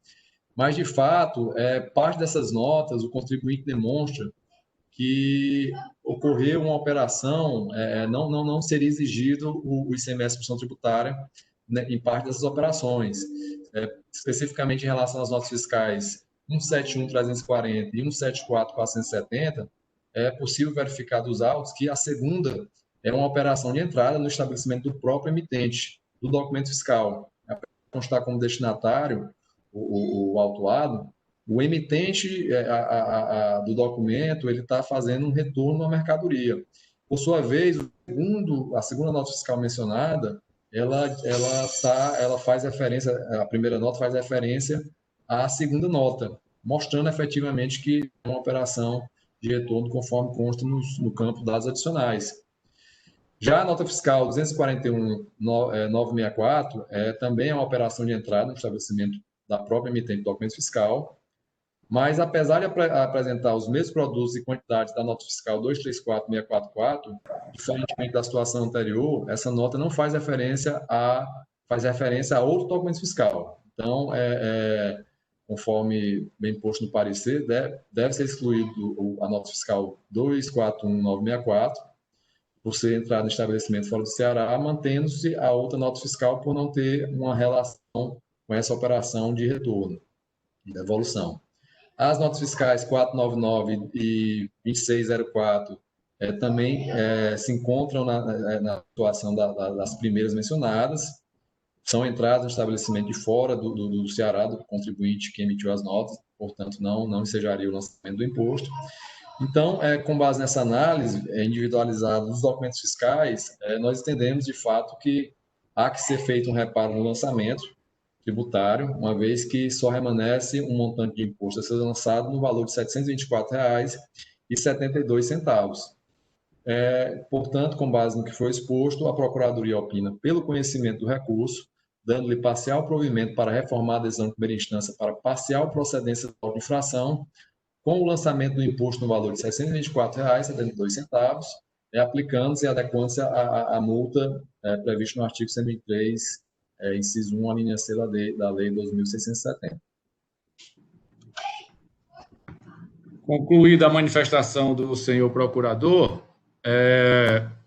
a presidência vai passar os processos para discussão dos conselheiros e vai pedir uma gentileza, se nós pudermos ajudar ao presidente e a nossa secretária, e à medida das discussões transcorrerem, primeiro nos detendo em relação às preliminares, e aí a cada preliminar discutida nós faremos a votação até nós chegarmos nas questões de mérito, se assim os conselheiros puderem atender, ok? Ok, presidente. Presidente, eu anotei aqui, salvo melhor juízo, 4 preliminares básicas. Tem algumas que são divergências, na verdade são apenas desdobramentos de uma só, mas anotei aqui 4 preliminares básicas. O doutor André aí também está atento ao processo, demais conselheiros podem verificar. Mas o primeiro seria a capitulação equivocada. O segundo é a questão do 123 8L, que ele pugna aqui pela aplicação do mesmo. A informação dos artigos 276 e seguintes, que não teriam correlação com auto de infração. E vou ver aqui.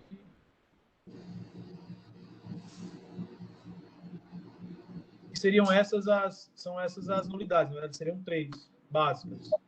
Eu não sei se o Conselho vai querer se deter sobre cada uma, presidente. Se for o caso, eu posso iniciar as minhas manifestações como relator.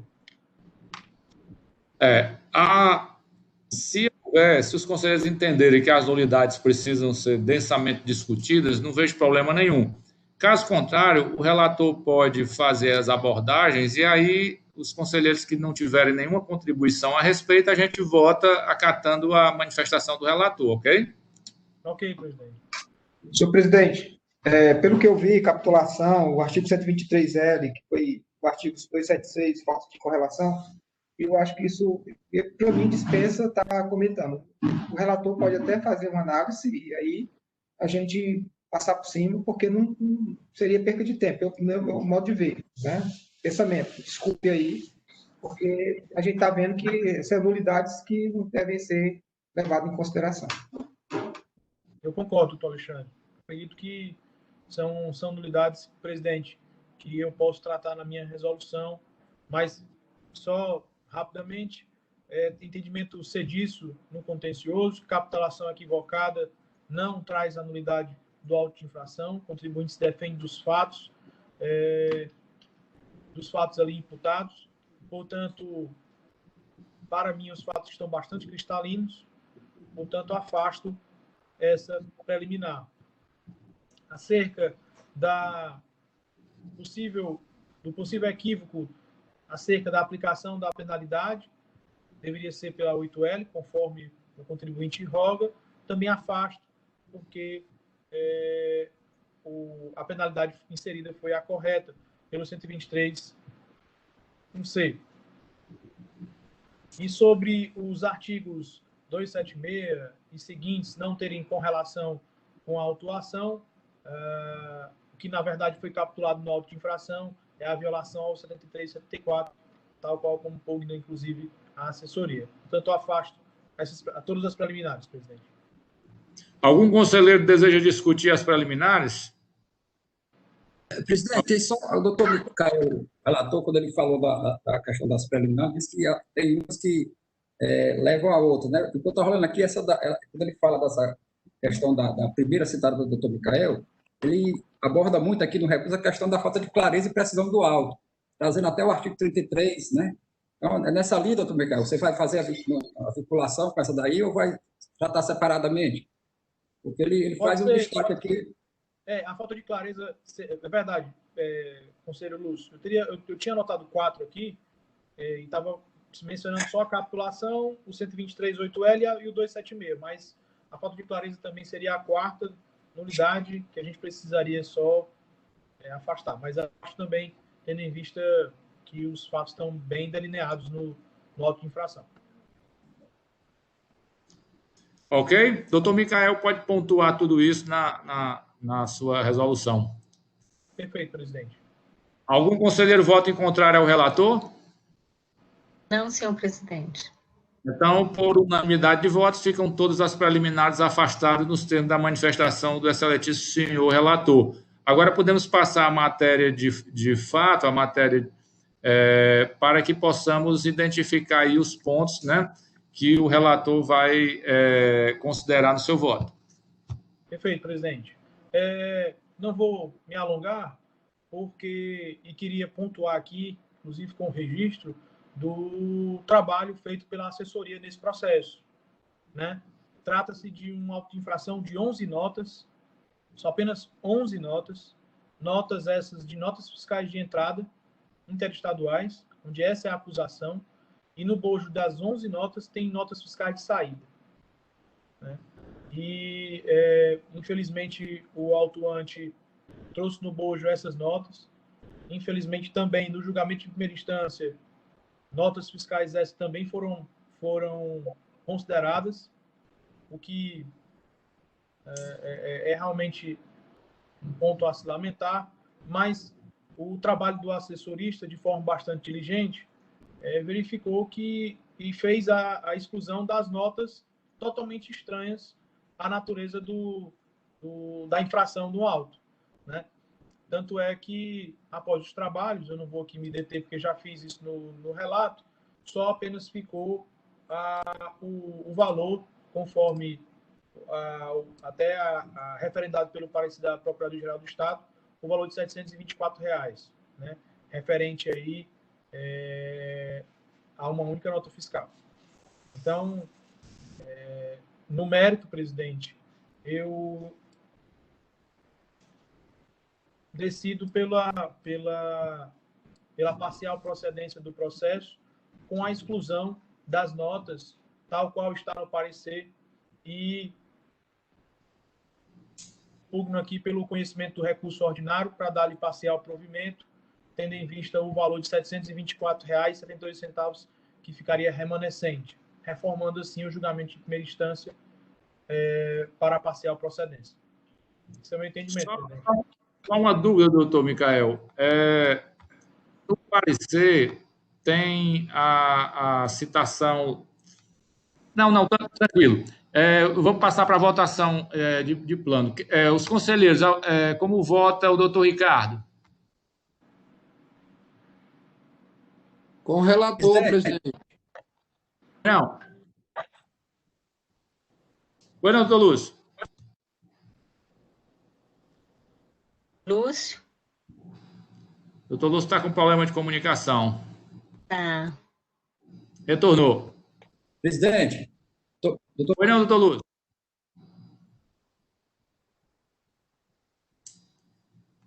Ouvindo? Sim, pode falar. Até o procurador, acho que na sua colocação, no recurso ordinário, no finalzinho, tem um pedido de perícia, aquele pedido bem, né? Eu acho que era bom enfrentar, que já tem decisão na Câmara Superior nesse sentido. Então, verdade, doutor Lúcio. Verdade. Só isso, presidente. Ok. Em relação ao pedido de perícia, doutor Micael? Eu afasto, presidente, tendo em vista que o trabalho realizado pelo assessorista, tendo em vista o conjunto de notas fiscais ser muito pequeno, somente 11 notas, já foi bastante suficiente. Algum conselheiro é contrário ao relator? Sem votos contrários. Sem votos contrários, agora votando em relação ao mérito. O relator já votou, acatando a parcial procedência do parecer, não é isso? Como vota Ricardo? Com o relator, presidente. Doutor Lúcio? Relator, presidente. Doutora Tereza? Acompanhe o relator, senhor presidente. Alexandre? Com o relator, senhor presidente. E doutor Felipe? Acompanho o voto do relator. Então, no presente processo, a terceira Câmara de Julgamento, por unanimidade de votos, resolve conhecer do recurso ordinário, dar-lhe parcial provimento para julgar parcialmente procedente a acusação fiscal, nos termos do parecer da assessoria processual tributária, referendado em sessão pelo excelentíssimo senhor procurador. Na ordem do dia, processo seguinte, de número 14078-2017, 1/2017-04469, recorrente Águia Distribuidora de Alimentos Limitada e recorrido célula de julgamento de primeira instância. Relator, conselheiro, doutor Ricardo Ferreira Valente Filho, julgado procedente na primeira instância, mas possui um parecer de parcial procedência. Cheio de detalhes aí, pelo que eu vi, doutor Ricardo. Com a palavra, Vossa Excelência. Obrigado, presidente. Renovo os votos e boa tarde a todos. Realmente, o processo ele veio com muitos detalhes mesmo sobre a situação, mas vamos tentar aqui, presidente, ir dissecando a matéria. Presidente, trata-se do processo de recurso 1/4078/2017, auto de infração 1/2017-04469, recorrente Águia Distribuidora de Alimentos Limitada e recorrido Seju. Presidente, trata-se do auto de infração do período de janeiro de 2012 a dezembro de 2013. Isso mesmo. Na oportunidade, o agente fiscal aplicou o artigo 126 como penalidade específica para a matéria. No relato da infração, presidente, ele trouxe que as infrações decorrentes de operações com mercadorias ou prestações de serviços tributários por regime de ST, cujo imposto já tenha sido recolhido. Constatamos que a empresa Sul não transmitiu via FD-SPED as notas fiscais de entradas e saídas, conforme planilhas em anexo a informações complementares no montante de 259 mil. Diante disso, presidente, eu trago aqui as considerações de que o auto de infração ele essa sobre a questão estritamente deixar de escriturar na FD documentos fiscais de operações de entradas e saídas em 2012 e 2013. A autoridade fiscal, na oportunidade, apontou como infringido o artigo 18 da Lei 12.670/96, que é a lei do ICMS. Isso supriu como penalidade a ser aplicada naquele momento o artigo 126. Informou ainda que emitiu o termo de intimação número 2017, 1823, solicitando justificativa da divergência verificada nas informações obtidas no laboratório fiscal.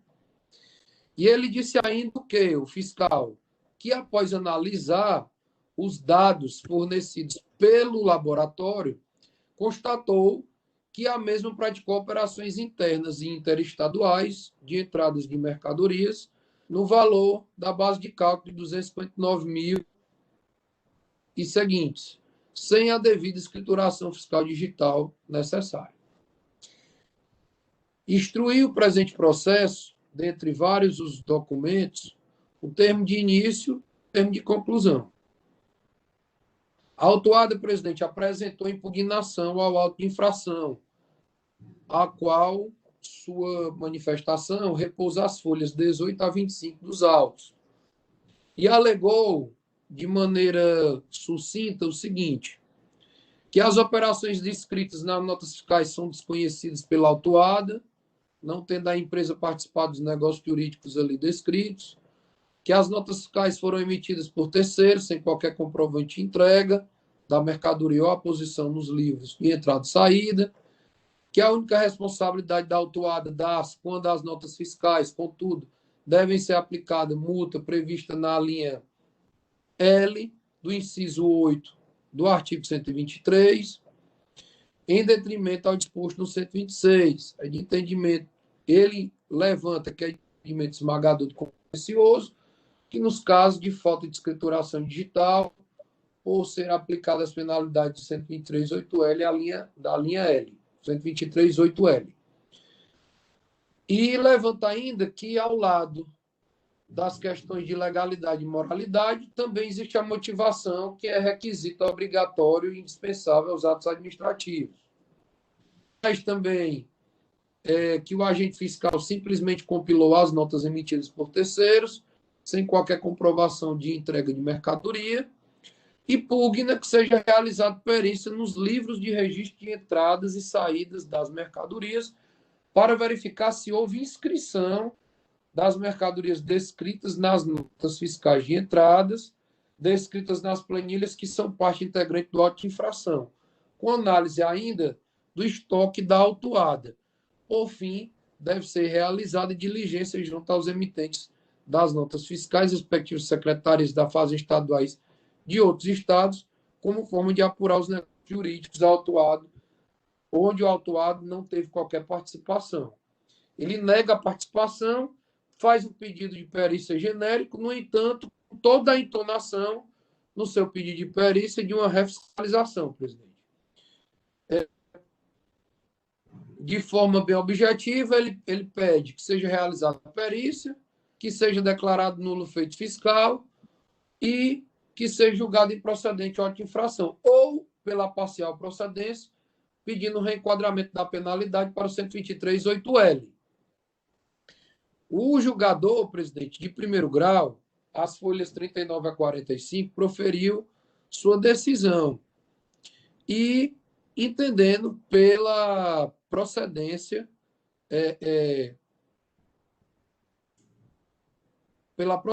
da ação fiscal, certo? Então, ele traz aqui nas suas razões toda a sistemática contrapondo a impugnação e mantendo incólume o que foi estabelecido pelo agente fiscal. A contribuinte, conformado com a decisão de planície, ela impetra o seu recurso ordinário, que se encontra às folhas 50 a 82. E de maneira pontual, ela traz algumas questões. E aqui, nesse ponto, presidente, eu trago aqui a atenção dos conselheiros, porque, tal qual foi na sessão passada, aqui nos autos nós tivemos a apresentação da impugnação por um escritório de advocacia e onde o recurso ordinário veio ser apresentado por outro escritório. No entanto, vários argumentos ele traz, sim, dos argumentos que foram aduzidos pelo primeiro escritório na impugnação ao auto de infração. E, de maneira resumida, ele pede que seja reconhecida a nulidade da infração, tendo em vista que os erros realizados pelo fiscal é a capitulação errônea da penalidade, a falta de clareza na mensuração da multa, utilizando percentual não previsto em lei.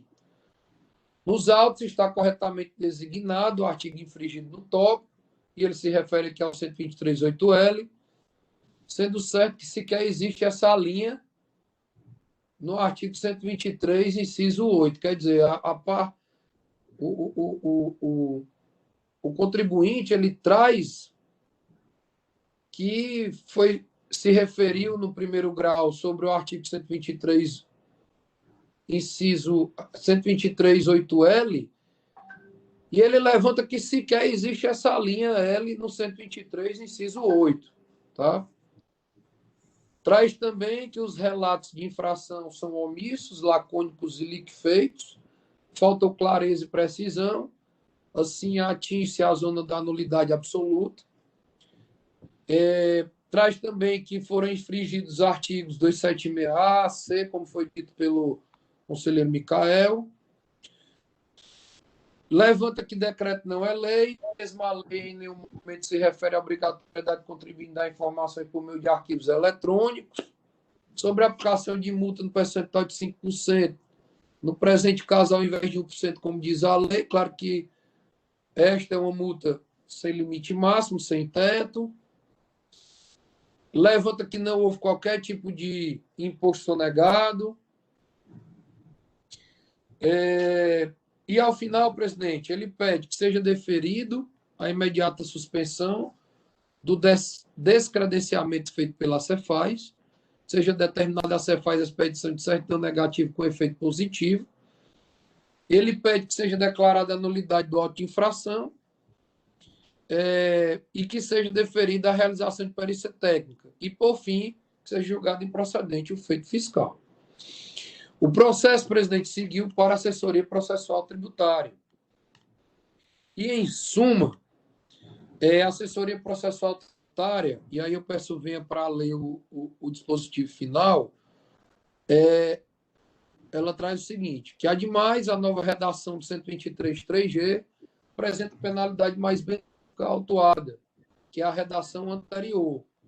Portanto, com fundamento 106.2C do CTN, deve retroagir e ser aplicada, no caso em apreço, na forma aplicada pelo julgador singular. Solucionada a questão sobre a norma a ser aplicada ao caso concreto, resta indevida a aplicação do 112 do CTN, tendo em vista que a antinomia, ou seja, a dúvida jurídica, não existia de fato, era apenas aparente.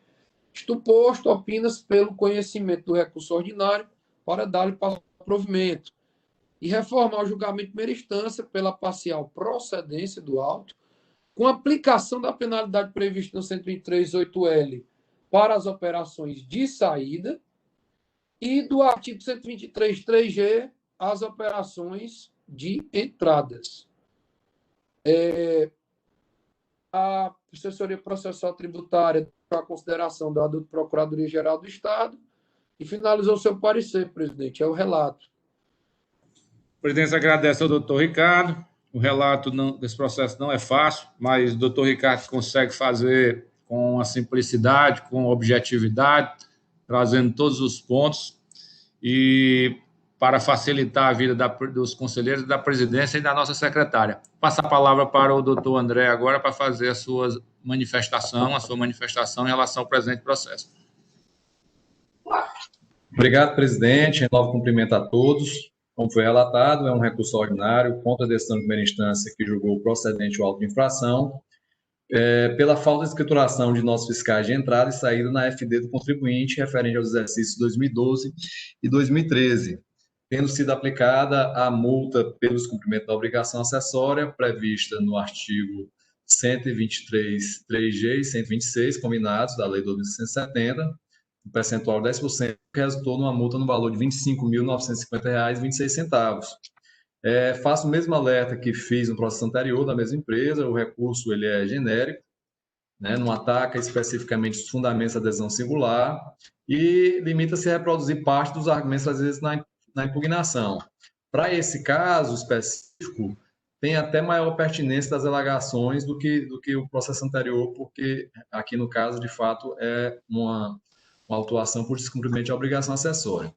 Mas feito esse esclarecimento, indo direto aos argumentos do contribuinte, trazendo seu recurso, primeiramente ele alega que há uma nulidade do auto de infração, porque teria havido capitulação errônea da penalidade e falta de clareza na mensuração da multa, por ter utilizado percentual não previsto em lei. Né? No caso, vale o que já foi dito no processo anterior, não houve capitulação errônea da penalidade, a penalidade sugerida pelo autuante e aplicada na primeira instância é aquela prevista na legislação tributária para o caso das operações sujeitas à substituição tributária, especificamente o artigo 126, combinado com o 3G da Lei 12.170, sendo indevida a referência ao artigo 123.8L, né? E que o 8L, ao contrário do que ele alega, essa linha também já existia e estava vigente na legislação à época do fato gerador, não procede. A penalidade proposta, como dito, ela foi fixada no percentual previsto na norma punitiva, em 10%.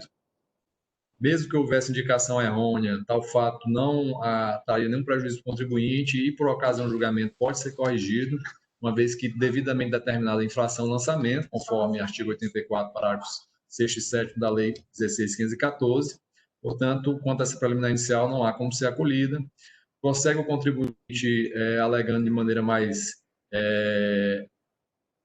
genérica a falta de clareza e precisão no lançamento, mas também isso não se confirma na análise dos autos, uma vez que está bem relatado, bem descrita a infração e foi anexada toda a prova necessária à confirmação da infração, permitindo o pleno exercício de defesa do contribuinte, no caso em análise. Portanto, não há que se cogitar de nulidade também por esse fundamento. Já em relação ao argumento trazido no processo anterior, mas que guarda uma maior pertinência com o presente, de que os artigos infringidos não poderiam servir de fundamento pelo fato de não serem leis, né? Isso não procede. As obrigações acessórias elas podem ser previstas nas normas infralegais. No caso, a obrigação está prevista no regulamento do ICMS, em dispositivo, inclusive, distinto daqueles indicados pelo contribuinte. No caso, a previsão da obrigação de escrituração está lá no artigo 269 seguintes do regulamento do ICMS. Portanto, não há como se acolher também a preliminar de falta e necessidade de previsão na lei em sentido estrito.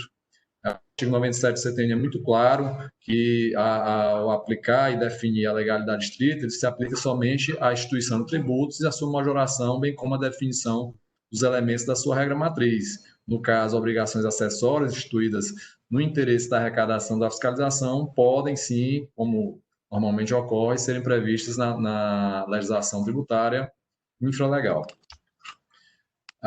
Faz a mesma referência do processo anterior de que a multa teria se aplicada em 5% divergente do que estaria previsto em lei. Na verdade, não tem nenhuma pertinência com o caso concreto. A multa aplicada, de fato, foi de 10% do valor das operações, portanto, sendo indevida a alegação.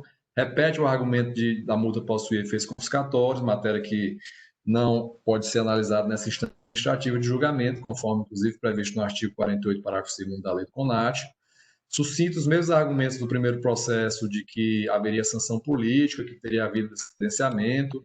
Tais fatos não foram alegados, mas não foram comprovados e não decorrem se, de fato, tiverem ocorrido da autuação. Portanto, não aproveita a defesa do contribuinte.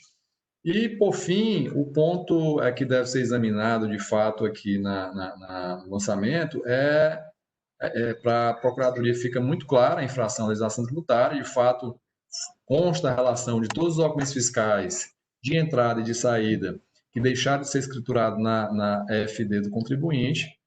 Portanto, enseja a aplicação da penalidade prevista na legislação e cabe verificar qual a penalidade adequada para o caso concreto.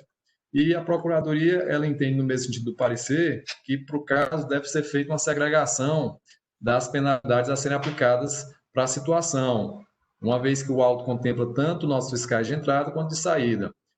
Conforme foi muito bem exposto pelo parecer, na realidade, em relação às notas fiscais de saída, por não existir uma penalidade específica na legislação tributária, deve-se aplicar aquela que mais se adequa à conduta do contribuinte, que, no caso, seria aquela prevista no artigo 123, 8L da Lei 2.670.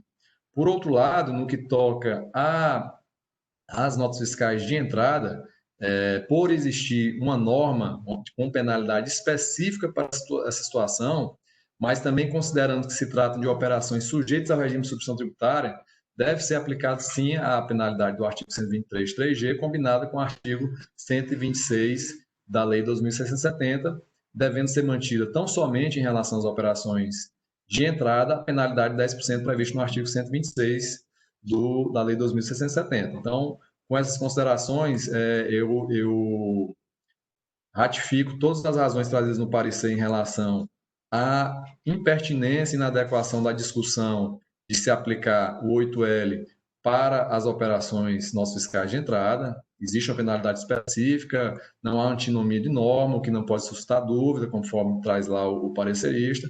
Portanto, deve se aplicar o princípio da especialidade no caso concreto.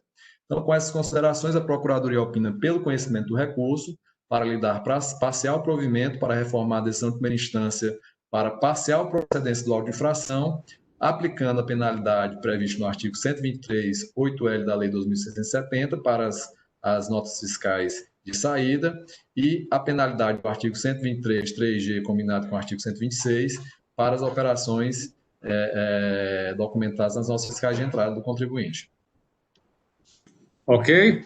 Presidente do doutor André. O doutor André está, só resumindo, confirmando na íntegra, né, o parecer da assessoria processual tributária quanto à questão da penalidade em sua segregação em duas penalidades distintas para dois blocos de notas fiscais, ok? Então, a presidência passa a palavra aos conselheiros para a discussão. Presidente. Estou ouvindo, doutor Ricardo. Pronto, como é de praxe, presidente, o relator ele sempre tenta se manifestar de início, mas logicamente escutando os colegas. Eu queria só atentar que ontem nós julgamos um processo parecido, tal qual esse aqui. Então, eu tenho minha opinião formada já, mas eu queria ouvir os outros colegas, doutor Lúcio, doutor Alexandre, doutor Tereza, Felipe e Micael. No fim, presidente, eu me manifesto pelo voto. Doutor Ricardo, tem alguma preliminar diferente do processo anterior? Tem não, presidente, as mesmas preliminares. Os conselheiros concordam que nós podemos consignar na ata as mesmas decisões tidas no processo anterior em relação às preliminares, já que o recurso tem natureza similar quanto às preliminares? Toda certeza, presidente. Então, pronto. Sim, senhor presidente, podemos passar diretamente lá para o mérito e verificar aí a questão da penalidade. Ok, então em discussão, o doutor Ricardo está concedendo a parte aí a todos os conselheiros para contribuir com a discussão. Senhor presidente, doutor Ricardo, né, chamou o conselheiro para colaborar com a discussão, vou trazer a minha colaboração.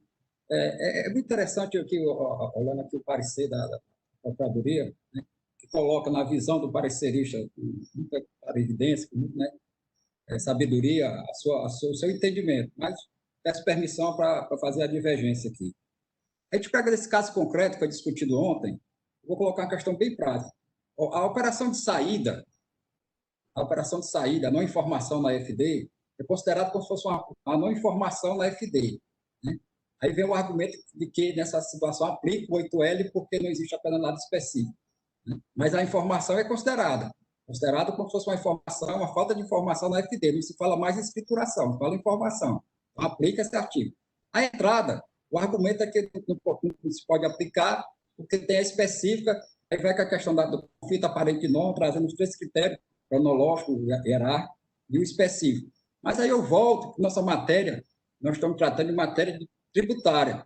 O Código Tributário Nacional, no artigo 107, ele começa da interpretação e da integração, ele diz que o Código será interpretado de acordo com as normas desse capítulo, traz o capítulo, e o 112 está dentro do capítulo da interpretação. Então, aqui, com todo respeito, deve-se buscar o 112. A dúvida está colocada. Se você usa o mesmo, porque o princípio de direito diz, usa-se o mesmo fato, aplica-se o mesmo direito. O direito é aplicado para sair, não pode ser aplicado para a entrada. Aí é que está justamente a dúvida gerada pelo legislador. Quando ele deixou o artigo lá 103G para a entrada e colocou isso aqui, falta de informação de maneira genérica, colocando informação como informação pura e simples, ou com mais escrituração, quando você faz a leitura lá da FD, você vai ver que tem a palavra informação e escrituração.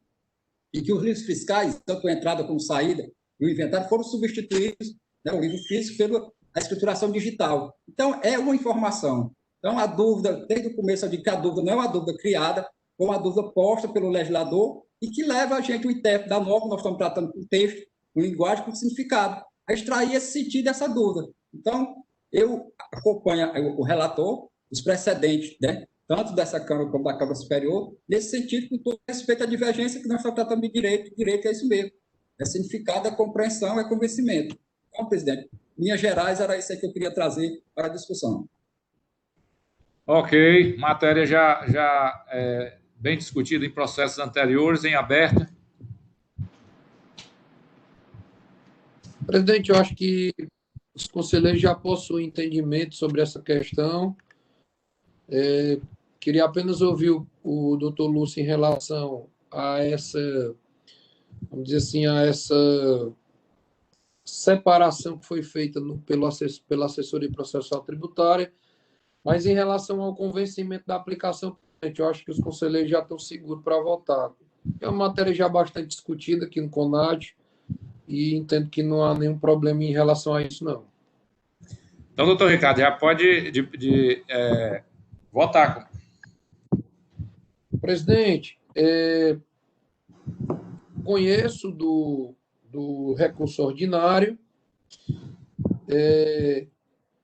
e dou-lhe parcial provimento para aplicar o artigo 123.8L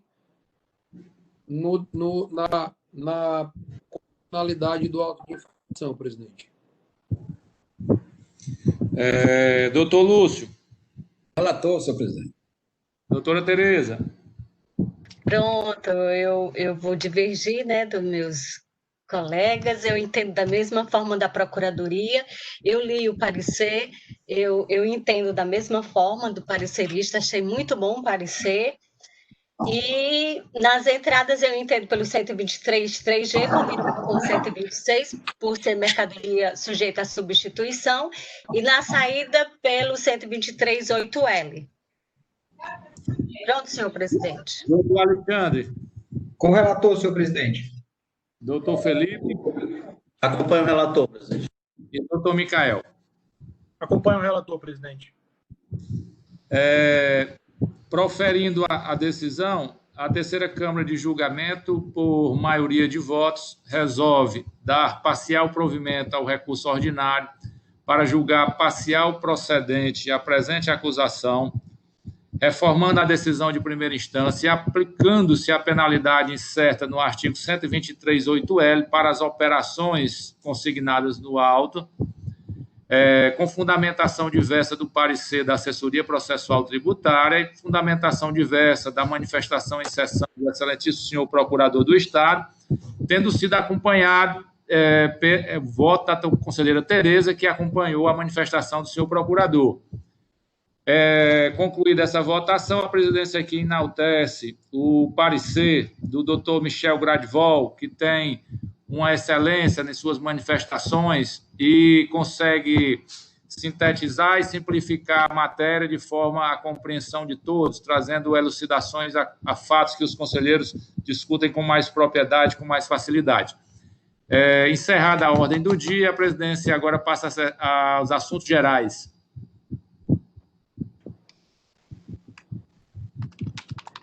Sem assuntos gerais, a presidência novamente agradece a manifestação de todos, hoje com a participação de advogados representando a parte, novamente, mais uma vez, né, com a bênção de Deus, cumprimos nosso papel e fizemos nossa sessão com bastante tranquilidade, bastante amplitude de manifestação, de discussões, mas sem nenhum prejuízo, né, e respeito às opiniões uns dos outros. A presidência agradece a todos e declara a presente sessão encerrada. Obrigado, presidente. Obrigado, presidente. Boa tarde. Obrigado, presidente. Boa tarde a todos. Boa tarde a todos. Boa tarde, presidente. Boa tarde a